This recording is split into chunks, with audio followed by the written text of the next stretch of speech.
Tous se trompent.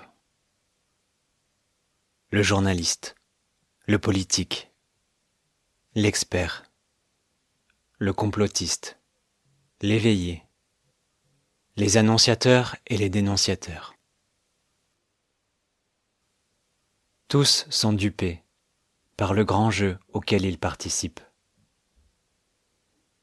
Qu'ils dénoncent haut et fort cette mascarade, ils y participent de fait.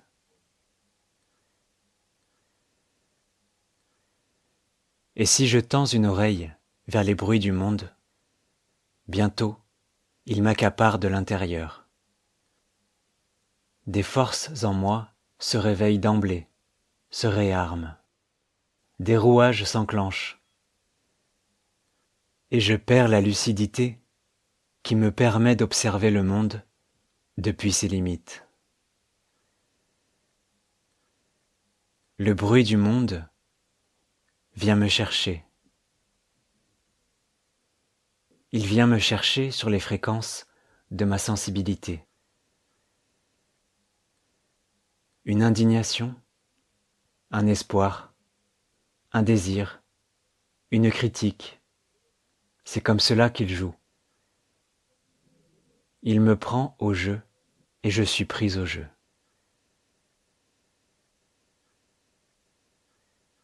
Bruyante est son arme. Et c'est par le bruit que le monde me tient en joue.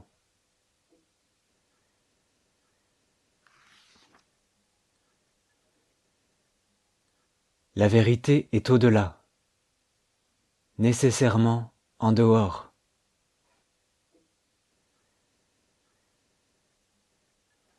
La vérité n'est pas en soi.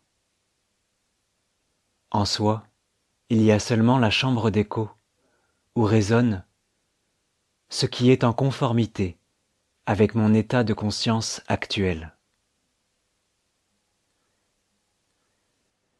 Je ne peux que me tenir sur le seuil de mes idées, de mes certitudes, de mon idéalité.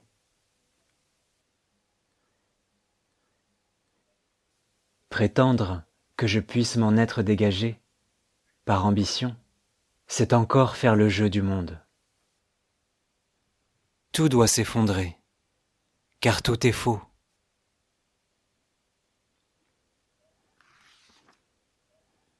Se tenir sur le seuil de la vérité.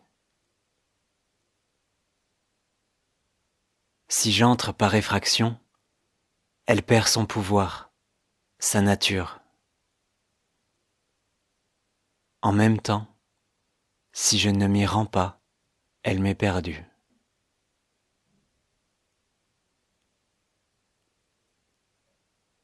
Je ne peux que me tenir sur la limite non intrusive.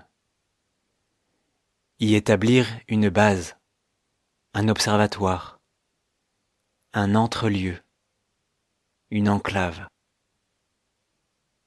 Ni en dehors, ni en dedans. Confiné dans cette conscience ténue, je vois les contrastes de l'échiquier, et s'inscrit en moi la règle du pat. Un seul mouvement, une seule réaction, et le monde me met en échec. Mais si je tiens, la partie est nulle.